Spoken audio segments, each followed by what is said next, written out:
Mr. Chair, I appreciate and support the statement from the minority that they are willing to accord the parliamentary courtesy due to co-equal branch of government. This practice has been practiced since time immemorial here in this Congress, and this originated from the British Parliament, which was adopted even in the colonies of the British Islands at the time. So I support and I thank the statement from the minority. So next week, I hope that we will be granting the same parliamentary courtesy to the office of the Vice President, the second highest position of the government. Duly noted. Thank you, Mr. Chair. Salamat. Mr. Chair. Thank you, Mr. Chair. Mr. Chair, una po, with due respect to my fellow member of the minority, hindi po buong minorya ang sumasang-ayon din sa pag-extend ng parliamentary courtesy, whether sa Office of the President or sa Office of the Vice President. During the hearing of briefing for the budget of the Office of the President, inililaw po natin yun, di ba? Na lalo pa ngayon, hindi po panahon para sa parliamentary courtesy. Yung Pangulo mismo, sabi niya, mahiya naman kayo. Dapat mahiya lahat ng nasa gobyerno, kasama ang Presidente at ang Vice Presidente. Ibig sabihin, kailangan handa po lahat na busisiin ang budget, handa lahat na ipagtanggol ang budget kung umahanap sa Kongreso. So yun po yung unang punto. Pangalawang punto, nais ko lang pong magpahayag na lubos na pagkatismaya pa rin. No? Kaya naman po nagkaroon tayo ng pag-defer dito dahil sa paabot o sa sulat mismo ng Office of the Vice President na direktor pa nga ang nakapirma na ang dadalo dito, hindi na nga yung Vice President. No? Pero ang minimum natin sa Office of the President and Office of the Vice President, yung Chief of Staff. Diba? So in the case of the President, yung ang nandito ay ang Executive Secretary.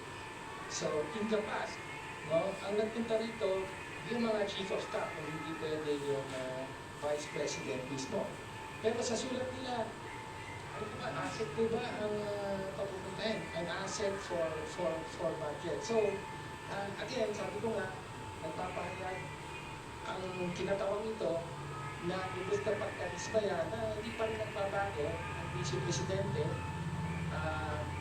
sa labas, no? Sa media, panayang pahayag na handa siyang ipagtanggol ang kanyang budget at wala siyang tinatago, no? At handang humarap sa proper venue. Sa kaso po ng budget proposal for 2026, wala pong ibang proper venue kung hindi ang committee ito. No? Kaya again, lubos na pagkadismaya at sinabi ng ating Vice Chair na magpapakita raw ang Vice Presidente mismo sa Tuesday. Na, well, para sa akin, to see is to believe. No? So, hintayin natin yan. Mr. Chair. Maraming salamat. Noted yung mga manifestation ko.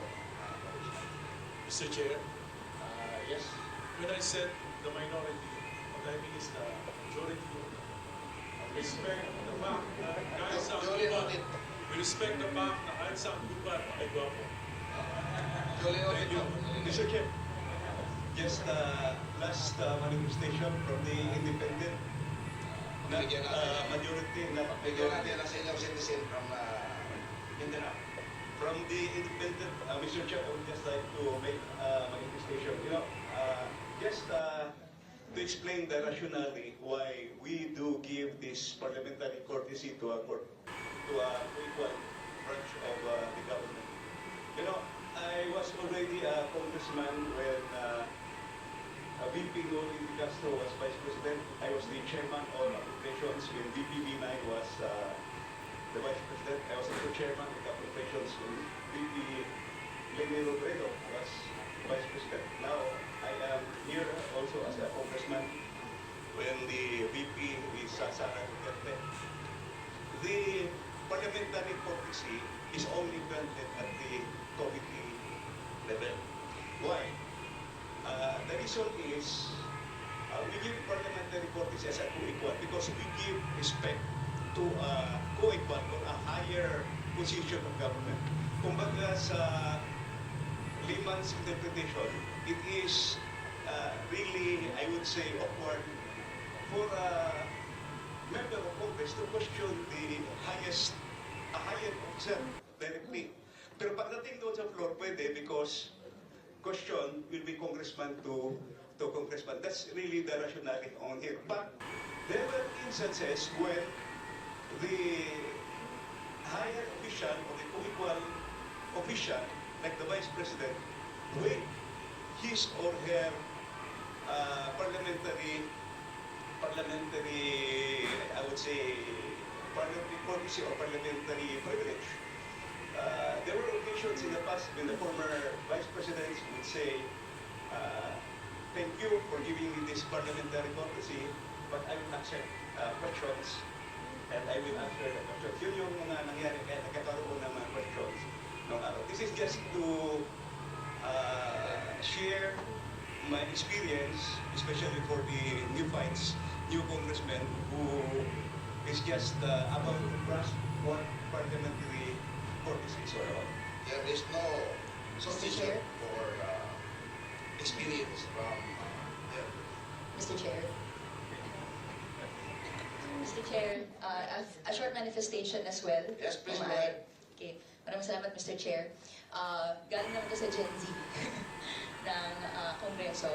And siguro with all due respect as well to my colleagues in the House of Representatives. Una po, we take exception doon sa sinabi po na higher office President or Vice President. Sa pagtingin po namin, we are equally voted by the people. No? Tayo ay binigyan ng mandato to represent yung mga concerns nila ng mga distrito natin, ng mga sektor natin.